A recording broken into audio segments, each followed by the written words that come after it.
સૌ મહેમાનોનું હાર્દિક સ્વાગત છે. આપણે આપણા કાર્યક્રમની શરૂઆત અલ્લાહ પાકના નામથી કલામા પાકની તિલાવતથી કરીએ. આઈપીસીસી ના વિદ્યાર્થી હાફિઝ અબરાર મુલ્લાને વિનંતી કરીએ કે તેઓ તિલાવત કુરાન પાકથી આ સમારંભનો આરંભ કરે.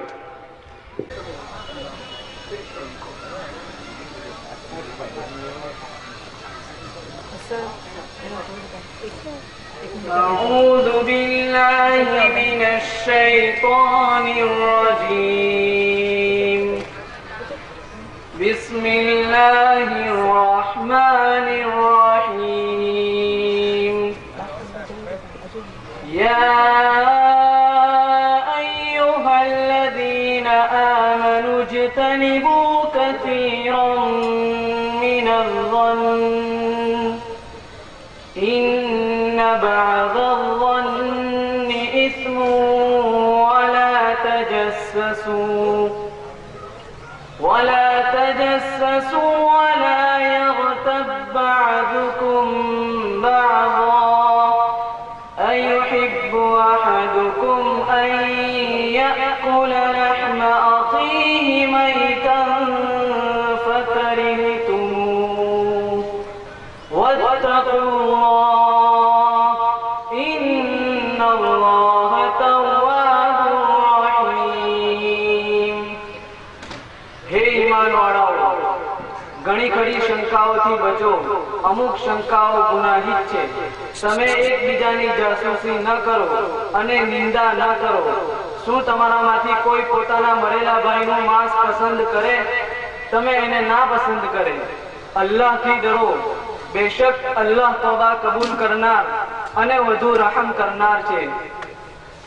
યા અય્યુહન નાસુ ઇન્ના ખલકનાકુમ મિન ذكرٍ وأنثى وجعلناكم شعوبا وقبائل لتعارفوا إن أكرمكم عند الله يتقاكم إن الله عليم خبير. એ લોકો, બેશક અમે તમને એક પુરુષ અને એક સ્ત્રીમાંથી પેદા કર્યા અને અનેક કોમો અને કુટુંબો બનાવ્યા જેથી તમે પરસ્પર એકબીજાને ઓળખાવો. તમારામાંથી સૌથી વધુ માનવંત તે છે જે સૌથી વધુ પરહેઝગાર અને સંયમી હોય. બેશક અલ્લાહ તાલા વધુ જાણનાર, વધુ ખબર રાખનાર છે. સદકલ્લાહુ મૌલાના અઝીમ. ઇસ્લામે માત્ર નૈતિકતાને જ માનવીની મહત્વના માપદંડ તરીકે માન્ય રાખેલ છે. એ આ કુરાન પાકની આયતોનો ગુદાટ છે. હવે સંસ્થાકીય પરિચય માટે સંસ્થાના પ્રમુખ શ્રી હિફ્ઝ રહેમાન એ પટેલ સાહેબને વિનંતી કરીશ કે તેઓ ટૂંકમાં સંસ્થાની ગતિવિધિઓનો પરિચય આપે. वालेकुम. प्रोग्रेसिव मुस्लिम एजुकेशन ट्रस्ट रांदेर द्वारा આજના આ પ્રતિભાશાળી વિદ્યાર્થીઓને ઇનામ અને સ્કોલરશીપ વિતરણ સમારંભના પ્રમુખ એવા સૈયદ કાદરી સાહેબ, પ્રોફેસર મયંક શાહ સાહેબ, મોહતરમા યાસ્મીનબેન શેખ સાહેબા, ક્રિકેટથી પધારેલા દિલાવરભાઈ તેમજ અન્ય મોગેરા મહેમાનો, શિક્ષક મિત્રો, વાલી મિત્રો અને વાલા વિદ્યાર્થી ભાઈ બહેનો, પ્રોગ્રેસિવ મુસ્લિમ એજ્યુકેશન ટ્રસ્ટ એ ગુજરાતના શિક્ષણ જગત અને વિદ્યાર્થી આલમમાં એક જાણીતું નામ છે. શિક્ષણ ક્ષેત્રે પોતાની સેવાની 28 વર્ષની ગતિવિધિઓનો હું ટૂંકમાં પરિચય આપવાનો નમ્ર પ્રયાસ કરું છું.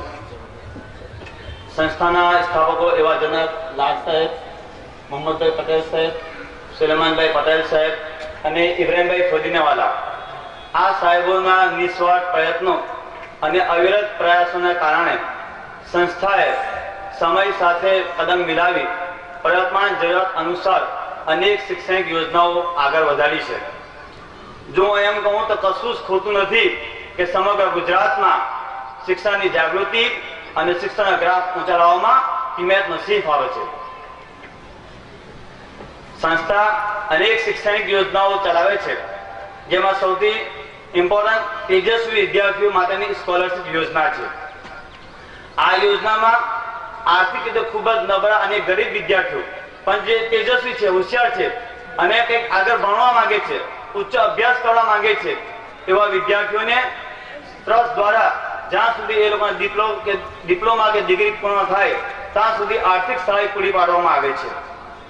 1985 થી આજ દિન સુધી 3200 વિદ્યાર્થીઓ આ યોજનાનો લાભ લઈ પોતાનો અભ્યાસ પૂર્ણ કર્યો છે અને ચાલુ વર્ષે પણ 211 વિદ્યાર્થીઓ માટે 10,92,000 એટલે કે લગભગ 11 લાખ રૂપિયા આ સ્કોલરશિપ માટે ફાળવવામાં આવેલા છે. હું જણાવતા ખુશી અનુભવું છું કે બોમ્બે પટેલ વેલફેર સોસાયટી આ સ્કીમમાં અમારી સહયોગી રહી છે અને દર વર્ષની જેમ આ વર્ષે પણ એમના તરફથી એમને સહાય મળતી રહેશે. આ તબક્કે એમના ટ્રસ્ટી અહીંયા હાજર છે, હું એમનો ખૂબ ખૂબ આભાર માનું છું. આ સ્કોલરશિપની સાથે સાથે અમુક સંસ્થાઓ અને દાતાઓ તરફથી નામજોગ સ્કોલરશિપ પણ ફાળવવામાં આવે છે, જેમાં લાત મેમોરિયલ તરફથી 50,000 રૂપિયા 2 વિદ્યાર્થીઓને, ફેઝલ મેમોરિયલ તરફથી 25,000 રૂપિયા 1 વિદ્યાર્થીને, ડોક્ટર તારીક અકબર તરફથી 50,000 રૂપિયા, સુફિયાન લહેરી બ્રદર્સ તરફથી 50,000 રૂપિયા 2 વિદ્યાર્થીઓને, તેમજ કામરાન મિર્ઝા ડોક્ટર કામરાન મિર્ઝા યુએસએથી 1 એન્જિનિયરિંગના વિદ્યાર્થીઓને સંપૂર્ણ ખર્ચ આપવામાં આવે છે. આ તબક્કે આ સખીદાતાઓનો પણ હું આભાર માનું છું. સાથે સાથે સમાજના તેજસ્વી વિદ્યાર્થીઓને પ્રોત્સાહન મળી રહે તે હેતુથી વિવિધ કક્ષાએ વિશિષ્ટ ડિગ્રી અને વિશિષ્ટ સિદ્ધિ હાંસિલ કરેલા હોય એવા વિદ્યાર્થીઓને ઇનામ આપવામાં આવે છે. ચાલુ વર્ષે 63 વિદ્યાર્થીઓને 1,32,000 રૂપિયા ઇનામ પેટે આપવામાં આવશે. ઉચ્ચ શિક્ષણ અને વ્યાવસાયિક કારકિર્દી સજ્જ એવા વિદ્યાર્થીઓ તૈયાર કરવાના હેતુથી એક એડોપ્શન સ્કીમ ચલાવવામાં આવે છે. આ સ્કીમમાં શિક્ષણિક ખર્ચ, હોસ્ટેલ ખર્ચ, વધારાનો કોચિંગ ખર્ચ બધું મળે એક વિદ્યાર્થી 50,000 રૂપિયાનો ખર્ચ થાય છે. આ યોજનાનો લાભ લઈને ઘણા વિદ્યાર્થીઓ દેશ વિદેશમાં સ્થાયી થયા છે. ટ્રસ્ટ દ્વારા પ્રાઇમરી વિદ્યાર્થી ધોરણ 5, 6, 7 ના વિદ્યાર્થીઓ માટે 4 ઝોનમાં વક્તૃત્વ સ્પર્ધા યોજવામાં આવે છે. આ સ્પર્ધા હાજી દિલાવર વલી બાપુ દસાનવાલા પુરસ્કૃત હોય છે અને એના ખર્ચ પેટે જનાબ દિલાવરભાઈ તરફથી દર વર્ષે સંસ્થાને 50,000 રૂપિયા મળે છે. આ તબક્કે હું દિલાવરભાઈનો આભાર વ્યક્ત કરું છું. કુમરું જળ વારે તે મરે એ કહેવત અનુસાર બાળપણથી જ આપણને તેજસ્વી બાળકો મળી રહે તે માટે ઉચ્ચતર પ્રાથમિક વિભાગ એટલે કે ધોરણ 6, 7, 8 માટે પ્રાથમિક સ્કોલરશિપ પરીક્ષા આપણે 2 વર્ષથી લઈએ છીએ. આમાં સંસ્થાના ધારાધોરણ મુજબ 50 પ્રથમ આવનાર વિદ્યાર્થીઓને આપણે 50,000 રૂપિયા સ્કોલરશિપ પેટે આપીએ છીએ અને આ વિદ્યાર્થીઓને ઉચ્ચ શિક્ષણ, વ્યવસાયિક કારકિર્દી તથા યુપીએસસી, જીપીએસસી જેવી પરીક્ષાઓ માટે તૈયાર કરવામાં આવશે. મને જણાવતા આનંદ થાય છે કે જે વિદ્યાર્થીઓ યુપીએસસી કે જીપીએસસી માટે જવા માંગતા હોય તેવા 10 વિદ્યાર્થીઓને ટીમેટ એડોપ્ટ કરશે અને એ લોકોના સંપૂર્ણ ખર્ચ ટ્રસ્ટ બેર કરશે. આ સાથે સાથે આઈઆઈટીઝ અને એનઆઈટીઝ માટે રહમાલી 30 સાથે આપણે ટાઈપ કરેલું છે અને સમગ્ર ગુજરાતમાંથી ટેલેન્ટ આપણે શોધી આપવાની છે. તો ગુજરાતના વિવિધ સેન્ટરો સુરત, ભરૂચ, પાલનપુર, અમદાવાદ, મહેસાણા વિવિધ સેન્ટર પર ટીમેટ દ્વારા એક્ઝામ યોજવામાં આવશે અને ટેલેન્ટ આપણે શોધી આપશું. એન્જિનિયર જાબીર ચોકસી સાહેબની પૂરી નિગરાની હેઠળ આ પ્રોજેક્ટ ચાલે છે. એ ઉપરાંત આપણે એક પ્રોગ્રામ સીએ એડોપ્શન માટેનો છે કે સંસ્થા દ્વારા જે વિદ્યાર્થીઓ સીએ કરવા માંગે છે તો ધોરણ 12માં 70% વધુ માર્ક્સ મેળવેલા હોય એવા વિદ્યાર્થીઓને આપણે એન્ટ્રન્સ એક્ઝામ લઈ એ લોકોના મેરિટના ધોરણે આપણે એમને સિલેક્ટ કરી રાંદેર હોસ્ટેલ ખાતે રાખીએ છીએ અને શહેરના નામાંકિત જય છાયરા અને બીજા સાહેબોને ત્યાં એક્સ્ટ્રા કોચિંગ આપીને એ લોકોને સીએ માટે તૈયાર કરાયો છે. આ વિદ્યાર્થીઓને આપણે લોઝિંગ, બોર્ડિંગ, ટ્રાન્સપોર્ટેશન સહિતના તમામ ખર્ચો ટ્રસ્ટ બેર કરે છે. હાલમાં 25 છોકરાઓ અને 11 છોકરીઓ આ યોજનાનો લાભ લઈ રહી છે. સંસ્થા દ્વારા વિદ્યાર્થીઓમાં સંસ્કારનું સિંચન થાય તે માટે રાંદેર ખાતે એક હોસ્ટેલ ચલાવવામાં આવે છે. હોસ્ટેલમાં લગભગ 50 વિદ્યાર્થીઓ છે અને આ વિદ્યાર્થીઓના પરિણામ ખૂબ જ પ્રોત્સાહક છે. અને આ વિદ્યાર્થીઓમાં શિક્ષણની સાથે સાથે દીની તાલીમ અને તરબિયત મળી રહે તે માટે આલિમની બી આપણે વ્યવસ્થા કરેલ છે. અને હોસ્ટેલના ઇબાદતખાનામાં જ 5 વખતની નમાઝ, તાલીમ તરબિયતનો બી ઇંતજામ કરવામાં આવેલ છે. આ વિદ્યાર્થીઓને આપણે શિક્ષણની સાથે સાથે કોમ્પ્યુટરની તાલીમ બી આપીએ છીએ. અને આ વર્ષે આપણને સરકાર માન્ય પુસ્તકાલયની મંજૂરી મળેલી છે. આ લોકોને આપણે મહત્વના પુસ્તકો બી પૂરા પાડીએ છીએ. હોસ્ટેલમાં વિદ્યાર્થીઓને એડમિશન લેનાર વિદ્યાર્થીઓની લાંબી કતાર લાગતી હતી અને આપણી પાસે જગ્યા મર્યાદિત હતી, માટે વિસ્તરણની ખૂબ જરૂર હતી. મને જણાવતા આનંદ આવે છે કે મુનશી સાહેબ તરફથી આપણને ઉપર 1 ફ્લોરની જોગવાઈ કરી આપવામાં આવી છે.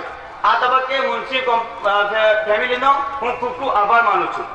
અને ઉપરનો જે નવો ફ્લોર બન્યો તેનું સંપૂર્ણ ઇલેક્ટ્રિફિકેશનનું કામ જનાબ ફારૂકભાઈ પુનાવા તરફથી આપણને મળેલ છે. હું એમનો બી આભાર માનું છું. સાથે સાથે વિદ્યાર્થીઓને પોતાની પસંદગીનો વ્યવસાય મળી રહે અને આત્મવિશ્વાસ કેળવાય અને પોતાના વ્યવસાયનું મહત્વ સમજાય એ માટે આપણે કેર પ્રોગ્રામ ચલાવીએ છીએ. કેર પ્રોગ્રામમાં વિદ્યાર્થીઓ જે તે ફિલ્ડમાં આપણે મોકલીએ છીએ અને એના પોકેટ ખર્ચ ટ્રસ્ટ બેર કરે છે. આ સાથે સાથે સમાજના ગરીબ લોકોને તબીબી સારવાર મળી રહે એટલા માટે મુલ્લા લોખંડ hospital, Zainab hospital, Mahavir cardiac hospital, આ હોસ્પિટલને આપણે ફંડ કરાવી જરૂરતમંદ લોકોને તબીબી સહાય પૂરી પાડવામાં આવે છે. લગભગ 2.5 થી 3 લાખ રૂપિયાનું બજેટ આ મેડિકલ ફંડ માટે હોય છે. જનાબ યુસુફભાઈ પટેલ, ડોક્ટર યુસુફ પટેલ આખો પ્રોગ્રામ હેન્ડલ કરે છે. હું એમનો બી ખૂબ ખૂબ આભાર માનું છું. મિત્રો, આ તમામ ગતિવિધિઓ અને તમામ શૈક્ષણિક યોજનાઓ અલ્લાહના ફઝલ કરમથી, આપ લોકોની દુઆથી અને આપને સાથ સહકારથી ચાલે છે. ઉમ્મીદ કરું છું કે ભવિષ્યમાં બી તમારા તરફથી સુંદર સાથ સહકાર મળી રહેશે, જેથી કરીને અમારી તમામ એક્ટિવિટી ખૂબ સારી રીતે ચલાવી શકે. જઝાકલ્લાહ. આવ્યા પ્રેમ